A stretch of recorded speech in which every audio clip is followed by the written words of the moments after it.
నమస్తే, welcome to our channel. తెలంగాణలో కాంగ్రెస్ అధికారంలోకి వచ్చి ఏడాది పాలన పూర్తి చేసుకుంది. ఇలా అధికారం చేపట్టిన ఏడాది తర్వాత తెలంగాణలో కాంగ్రెస్ ప్రభుత్వ పాలన పట్ల రాహుల్ గాంధీ లేఖ రాశారు. ఇలా కాంగ్రెస్ మంత్రులకు ఈయన వారి శాఖ పరిపాలన గురించి ప్రశంసలు కురిపిస్తూ లేఖ రాశారు.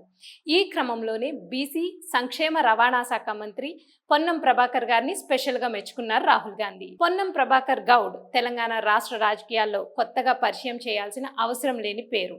న్యాయవాదిగా, తెలంగాణ ఉద్యమకారునిగా, రాజకీయ నాయకుడిగా పొన్నం ప్రభాకర్ పేరు సుపరిచితులు. 1987లో విద్యార్థి నాయకుడిగా తన ప్రస్థానం మొదలుపెట్టి పొన్నం ప్రభాకర్ గారు 1989 జిల్లా SSUI జనరల్ సెక్రటరీ పదవిని నిర్వహించారు. అంతేకాదు, ఉమ్మడి కరీంనగర్ జిల్లా కళాశాలల కన్వీనర్గా అక్కడి నుంచి అంచెలంచెలుగా పనిచేశారు. 1999-2002 మధ్యలో SSUI రాష్ట్ర అధ్యక్షుడిగా, ఆ తర్వాత యూత్ కాంగ్రెస్ జనరల్ సెక్రటరీగా విధులు నిర్వహించారు. 2004 ఎన్నికల్లో ఎలా అయినా కాంగ్రెస్ పార్టీని అధికారంలోకి తీసుకురావాలన్న కసితో పనిచేశారు. అదే సమయంలో మీడియా సెల్ కన్వీనర్ పాత్ర పోషించారు. 2004 ఎన్నికల్లో ఆయన ఎమ్మెల్యే టికెట్ కోసం తీవ్రంగా ప్రయత్నం చేశారు. టికెట్ కూడా దక్కిందనే అందరూ అనుకున్నారు. కానీ అప్పుడు మాజీ PCC అధ్యక్షుడు దివంగత M సత్యనారాయణ గారు రాకతో తన టికెట్ వదులుకున్నారు. కాలం ఓ 5 ఏళ్లు వెనక్కి లాగిన 2009లో మాత్రం కరీంనగర్ ఎంపీగా పోటీ చేసే అవకాశం కాంగ్రెస్ కల్పించింది. ఆ సమయంలో వచ్చిన గెలుపుతో అతి పిన్న వయస్కులైన ఎంపీగా నిలిచారు. మలిదశ తెలంగాణ ఉద్యమంలో ఆయన చూపిన తెగువ ఎవ్వరూ మర్చిపోలేనిది. తెలంగాణ బిల్లు పార్లమెంట్లో ప్రవేశపెట్టిన సమయంలో పెప్పర్ స్ప్రే లగడపాటి రాజగోపాలరావు చేసిన పెప్పర్ స్ప్రే దాడి వల్ల తీవ్రంగా గాయపడ్డ పొన్నం ఆసుపత్రిలో ఉన్నంతసేపు తెలంగాణ సమాజమంతా ఆయన ఆరోగ్యంగా రావాలని కోరుకుంది. పొన్నం ప్రభాకర్ గారు తెలంగాణ ఏర్పాటును అంత బలంగా కాంక్షించారు. తెలంగాణ అంటే ఆయనకు ఎనలేని అభిమానం. తెలంగాణకు ఉమ్మడి రాష్ట్రంలో జరుగుతున్న అన్యాయం ఏమిటో విద్యార్థి నాయకుడిగా ఉన్నప్పటి నుండి ఆయనకు పూర్తి అవగాహన ఉంది. అంతకుముందు 50 ఏళ్లుగా సీమాంధ్ర పెత్తనం వల్ల తెలంగాణ ఎంత నష్టపోయిందో తెలుసుకున్నవారు.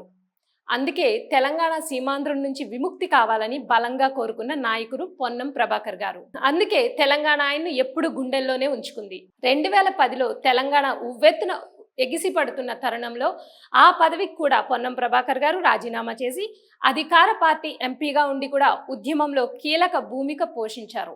ఉద్యమ కార్యాచరణలో ముందున్నారు. పార్టీలు ఏవైనా ఉద్యమ సమయంలో అంతా ఒక్కటే అన్నట్టు కలిసిపోయారు. ధూమ్ ధామ్లలో పాలు పంచుకున్నారు. వంట వార్పులకు కూడా హాజరయ్యారు. ఉద్యమకారులను రక్షించుకున్నారు. అనేక విధాలుగా తెలంగాణ ఉద్యమానికి వెన్నుదనుగా నిలిచారు. ఉద్యమం కోసం ఆ సమయంలో అప్పటి ముఖ్యమంత్రి కిరణ్ కుమార్ రెడ్డి గారిని కరీంనగర్లో అడుగు పెట్టనివ్వనంటూ ప్రతిజ్ఞ చేసి తెలంగాణ ఉద్యమానికి మరింత ఊపు తెచ్చారు.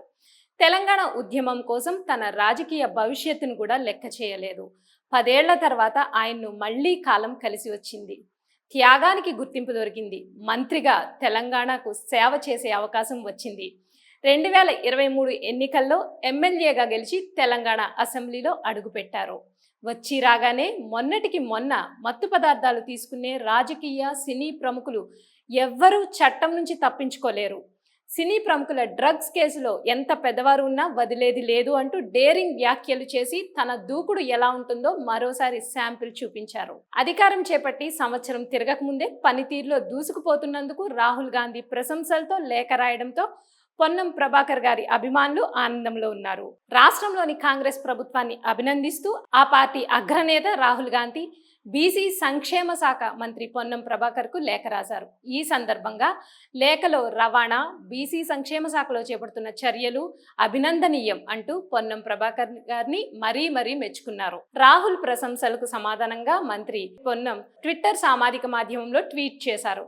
తెలంగాణ ప్రగతిని గుర్తించినందుకు రాహుల్ గాంధీకి ధన్యవాదాలు చెబుతూ మీ మార్గదర్శకత్వం మాకు స్ఫూర్తినిస్తుంది అని ట్వీట్ చేశారు.